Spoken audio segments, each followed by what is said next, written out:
Good morning. Good morning, good morning. It was a beautiful sunny day yesterday with a little bit of rain in the early evening. And now it's wall-to-wall, high-level grey cloud.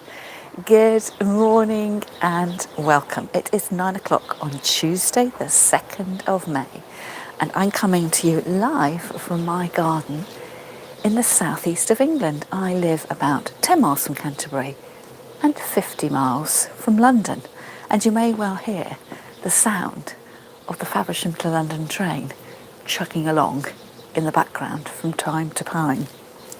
So if you are new to my channel, welcome, welcome, welcome. And if you watch regularly, thank you so much for the time and effort you put in to supporting my channel. Now, if you like what I do on my channel, which is sharing flower arranging hints and tips, a little bit of craft and a little bit of charity shopping, don't forget to subscribe to my channel, hit the notification bell, and then you'll always know when I upload a new video. And if you do like what I'm doing, there is a link in the description underneath the video where you can buy me a coffee. And better still, I'm saying this very quietly because I'm just at the beginning of it, I've just launched a membership group, which means you can now find a join button next to that subscription button. So that would be even better. $8.99 a month, and you get to watch my Monday pre-recorded videos, advert free, and from behind the scenes clips. And also my aim is to do full-blown flower arranging tutorials, and for those of you who've been to Zoom flower class with me before, a little bit on the Zoom flower class kind of thing. So watch this space. So do check in, let me know what the weather's like with you and what did you do for Bank Holiday Monday. It was Spring Bank Holiday Monday here yesterday. Lovely to have the day off work. Big plans we had to go down to Bodiam Castle, which is on the Kent-Sussex borders and National Trust property. And when we got up, my daughter fell unwell. So we spent all day indoors, which was quite good. You know, it's nice to have a slow day sometimes, isn't it? And I did actually, my husband was very helpful. He started watching some of my YouTube videos and gave me his critical feedback. So one of the things he said to me is, you're not telling people to subscribe to your channel.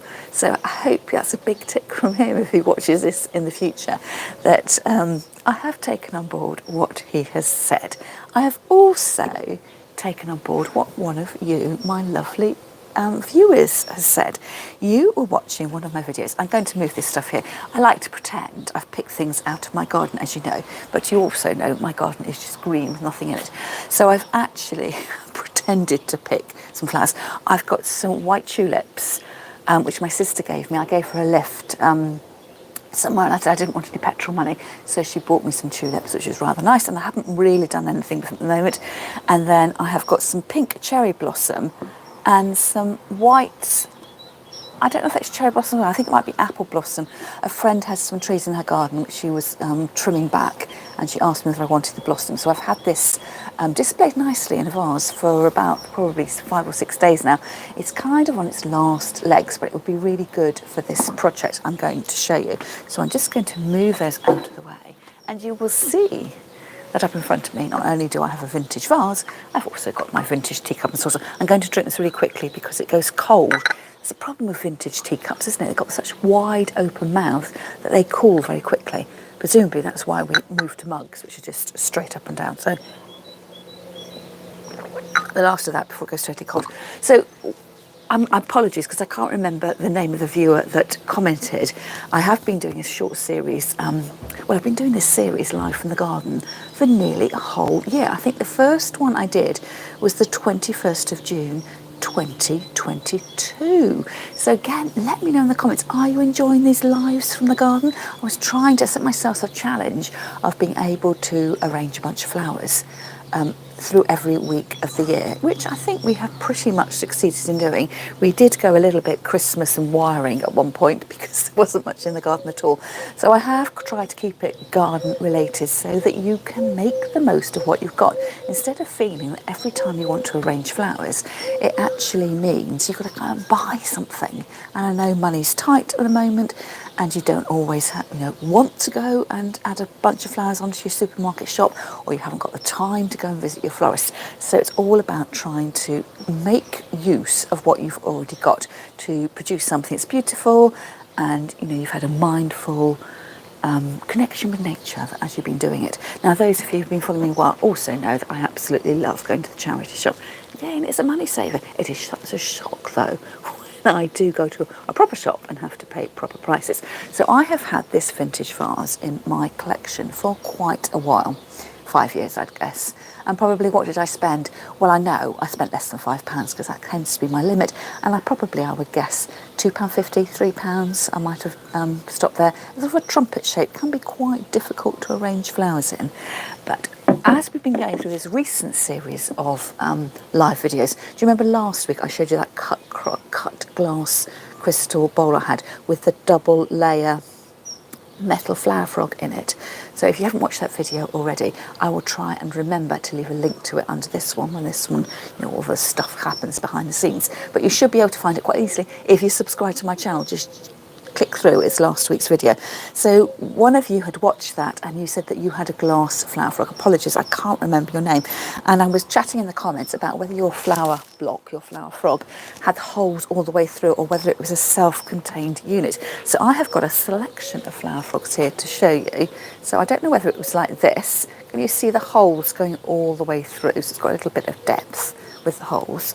Or whether it was more like this. Now this is a sort of egg-shaped oval one, but actually it's sealed so that you could actually sort of use it as a flower frog and vase all in one. I bought this one for £1. Really beautiful. You just have to keep going to the charity shop and just keep on looking. And I think because these sort of things are perceived as being quite old-fashioned, they've sort of got no value or worth to them. But of course, if you're into flower arranging, collecting things like this, it's like hitting gold.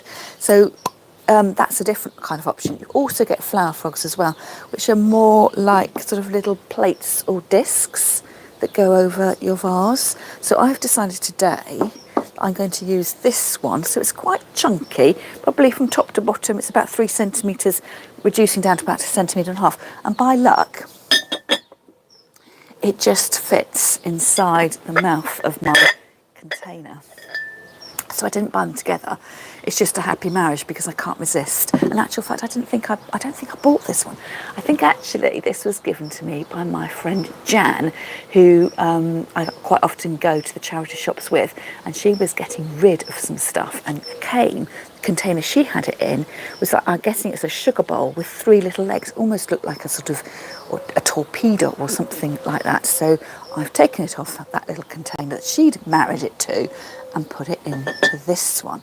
So the only problem with a glass flower frog is, of course, the holes are going to dictate where you put your flowers. So it's quite a big hole in the middle, and it actually for the flower frog, it's a reasonably sized holes around the outside edge, but you're very much going to be poking your stems of spaghetti into the holes, so you're going to get a much looser. So in floristry we say arrangements are loose. We don't mean they're loose in the sense that they're going to fall apart, but they're loose in the terms of the form. It's not a compact arrangement. So it's going to give you a slightly different style. So if you prefer the more massed and crowded flower arrangement, it may be that this isn't the right mechanic, again technical floristry terms, the right mechanic for you.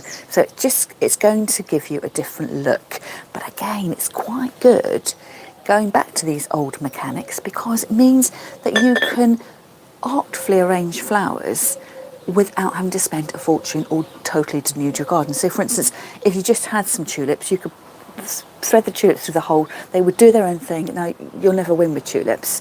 They continue to grow in your vase, but also they move towards the light, so they're never going to stay ramrod straight, unless you are my friend Jan. She always sends me pictures showing her tulips. I don't know what she does, but her tulips, she gets them to stand up like little soldiers. I don't know how that happens. It's just obviously her good luck. So what I'm going to do, first of all flowers need water. I'm going to take that out there and fill up with water like so, and then I'm going to have a little bit of a rummage in my bucket of flowers. So everything's just been put in that bucket in water. It's been in the cool of my workshop, but now well, perhaps I'll show you this. I sort of put them in for safekeeping. Now I can't pull them out. So what I'm going to do is lift them all up, and momentarily everything will be out of water.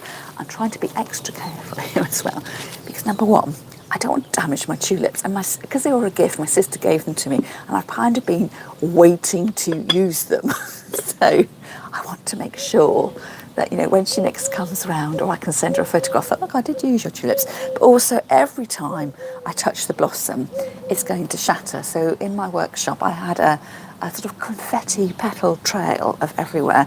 So part of that is that blossom doesn't like being in water, but also it's the maturity issue. So again, if I knew what I was talking about, I would say that this was apple blossom, and it's just that time of the year that the blossom's going over, and then the pollinating insects have done their thing, and then the apples are going to grow. So it's just part of nature's life cycle. It's not all down to me being inept at my flower care. It's just one of those things. So I'm going to lay those. Oh, look at that! One of them has taken a dive. I'm going to lay them down on my table, so I've got a bit of space. Lucky I had that cup of tea. It's now got blossom in it, and I've got a lone stem.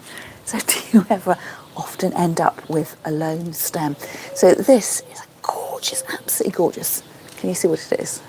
It's a still in bud iris. Now, are you following along with my Julie and Julia, the Flower Edit blog on my website?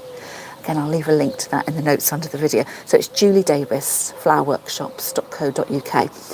I have set myself a challenge of following along with Julia Clement's book, Fun with Flowers, a treatise on the art of flower arrangement. And she, black and white book, produced in the 1950s. I set my challenge to try and replicate the arrangement she made, and to try and set myself also a year to make them in. A little bit like, a lot a bit like the film Julie and Julia. You remember when the blogger from New York, I can't remember her surname, but she was the Julie, and then her Julia was Julia Childs. So Julia Childs is a famous cook in America. I think a little bit like our Delia Smith, but a few decades earlier than that. So that's where I've taken my inspiration, and what I needed for my next project, which I have done but not blogged about yet, was some yellow or white irises. So these come out and they've got mainly a white flower, and then is it the bearded bit, the bit that hangs over? That's the yellow tinge. So I found some the purple irises. I did have to look out for them quite a bit. It's clocking in your mind with these seasonal variations. When is the right time of the year when they should be around? So the blue irises, I first saw them about, I think it was Easter time, so that's only 2 or 3 weeks ago, isn't it? And then my mental note is that once you see the blue ones, you will then a very short period where you see these white and yellow ones. So I popped into town on Saturday morning.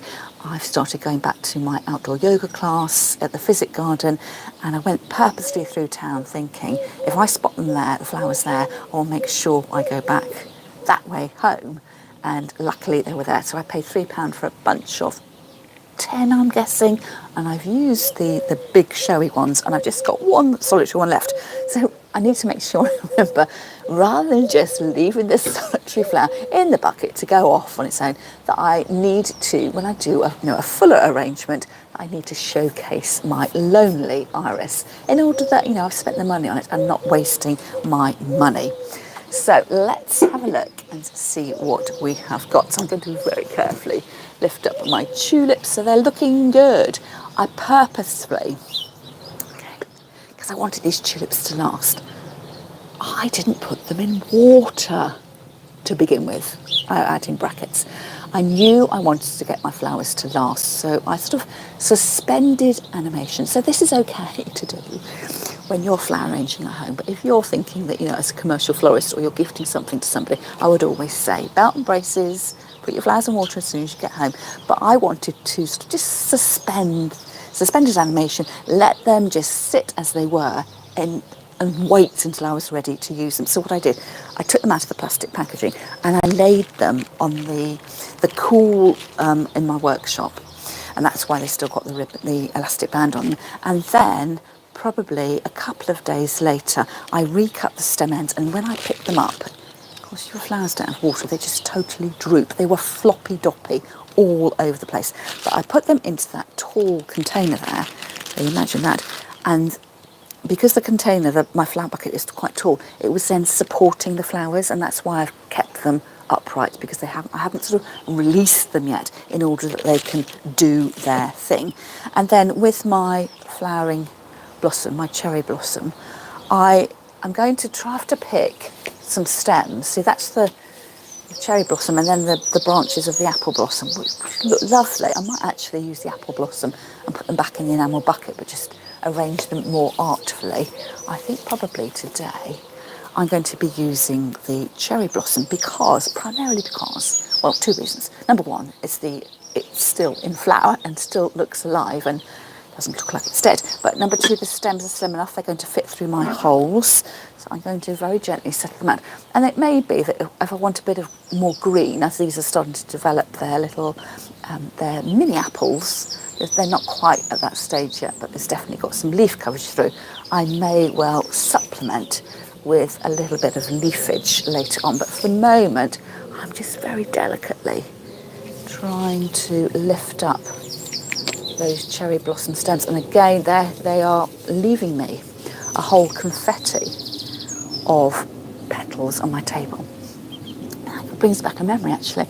When we were children, we grew up on a housing estate, and I think the builders went bankrupt part way through, and there was quite clearly supposed to be another entrance, another estate road going off, and we used to play in this because it was all grass, so it would be a gap between the houses. And one of the neighbours had this bush, which we didn't know the name of. It was a blue bush, which I now know to be the ceanothus, and we used to stand under it, and someone else would shake it, and then all the blue flowers would petal on down, and we used to pretend we were getting married.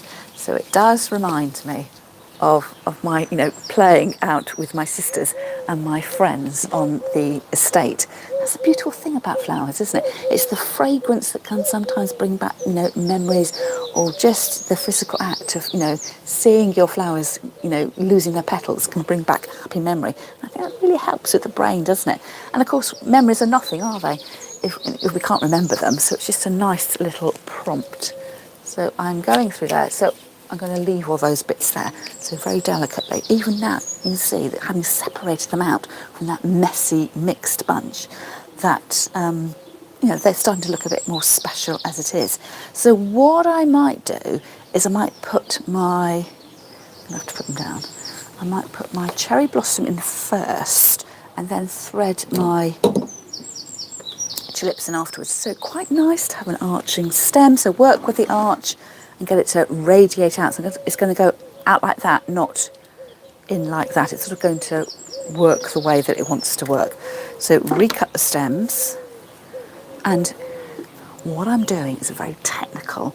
I am putting the stem in the hole of the flower frog.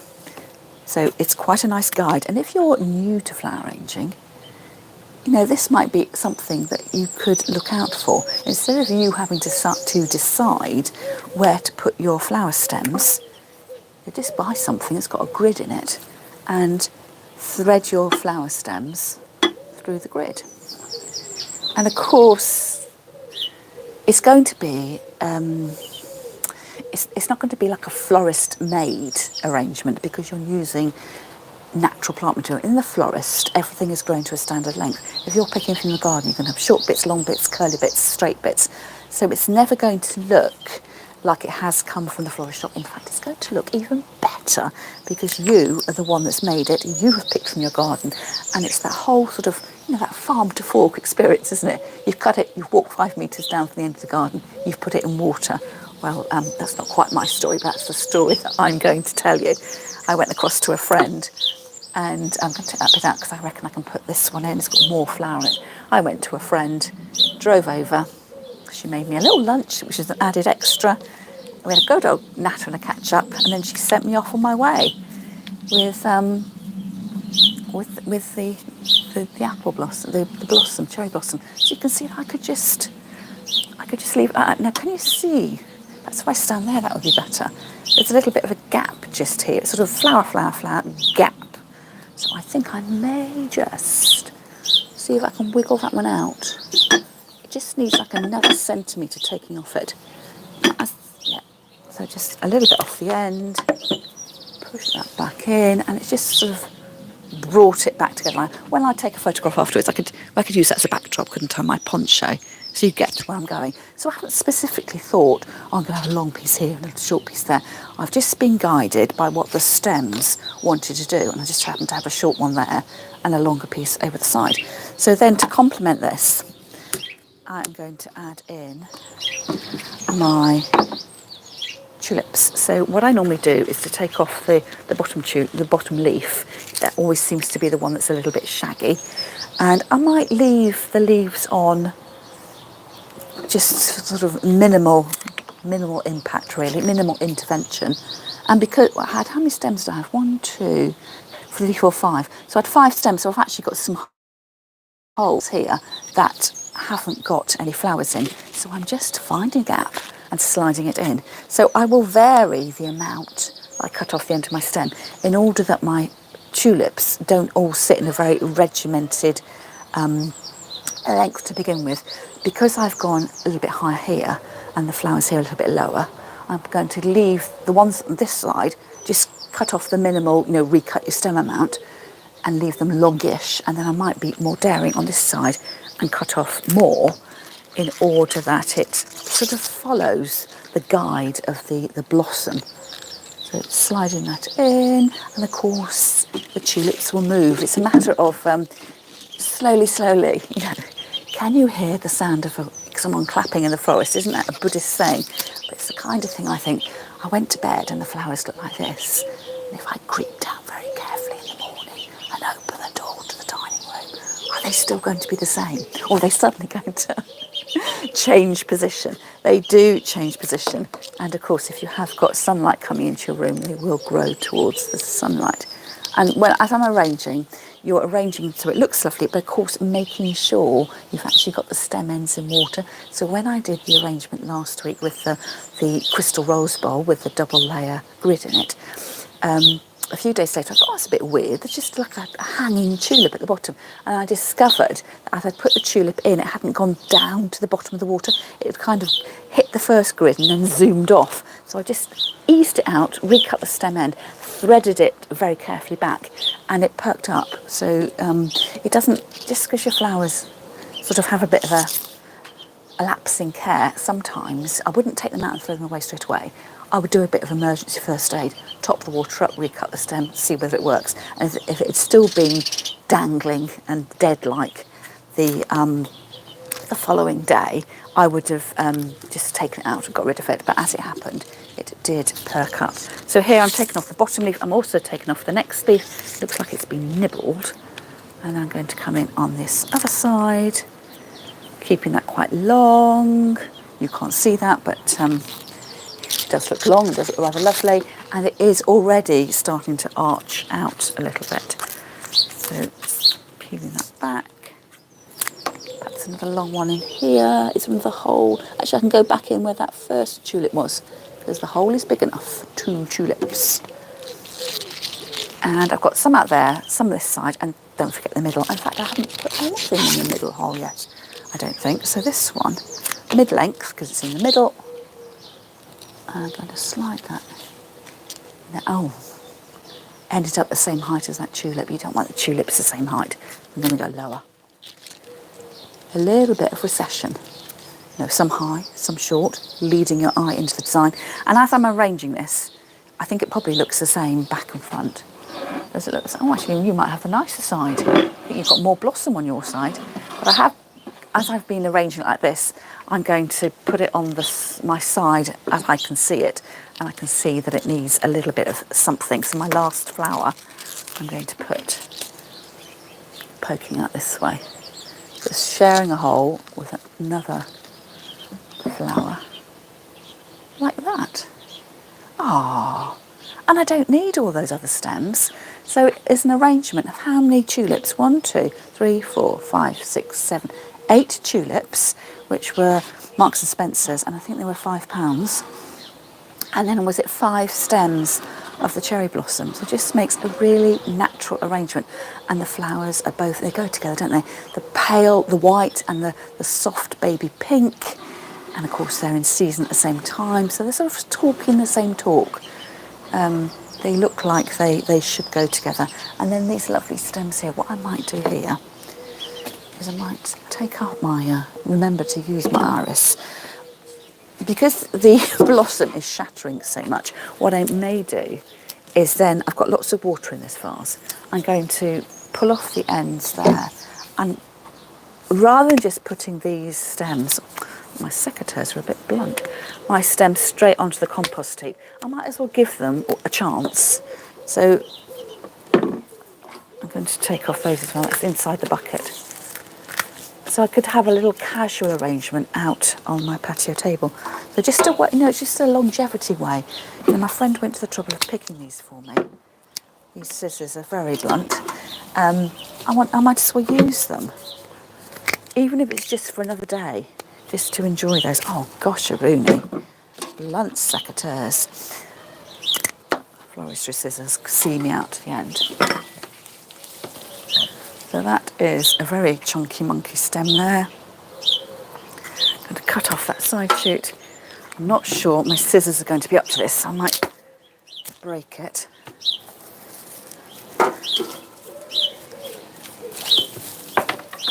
Another little bit here. So always a fresh cut every time you do anything with flowers, just to make sure the water is getting up into the stems.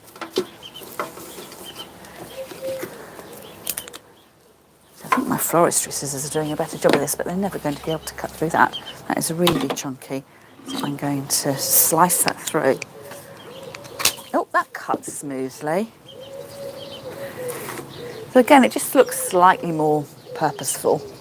Like I'm having my own Japanese blossom festival. And then I did cut some spirea, some bridal bouquet from the garden. And I've just got a few stems of this left. So again, using it purposefully, I could just leave this in my bucket in my workshop, and then, in 3 days' time, it's just going to be dead and forgotten. So I'm just going to recut the stem ends and put that in the bucket, and it just looks more purposeful. But I intended it to be there, and this is definitely an arrangement for the patio table. It's not going to get any house room because it's going to make a right old mess of everything as the petals shatter. The spirea's got lots of bits with no blossom on, so I'm just getting rid of those. So, it's nothing special, but it's just used instead of just sitting there in a bucket. It's going to look like I live in a florist. Here's the bucket of apple blossom on the side. So I hope you have enjoyed today's videos. Thank you so much for joining me. And don't forget, if you have enjoyed me, do think about buying me a coffee. There's a link for that in the notes underneath the video. And better still, come along and join my flower club, which I'm calling Flower Start Go. And subscribe to my channel. And if you have a friend who loves flower arranging and perhaps has a garden and doesn't like going out to the florist or the supermarket, do make sure you share this video with them. There's a little share arrow, so you can either copy the link or you can share the video direct to your own social media. So I shall say goodbye and catch up with you next week. There's going to be some timing changes on my channel. I'm just having a rethink about things. So if you are one of my American viewers, I am hoping to film this video slightly later on in the day in order that it's not the middle of the night when you watch it. So I shall say goodbye and find myself somewhere lovely to put this arrangement, and then I will photograph it against my grey walls in order that it will showcase it a little bit better. So I should say goodbye and see you next week. Must take that cup of tea in with me. Blossom tea, anybody? See you later.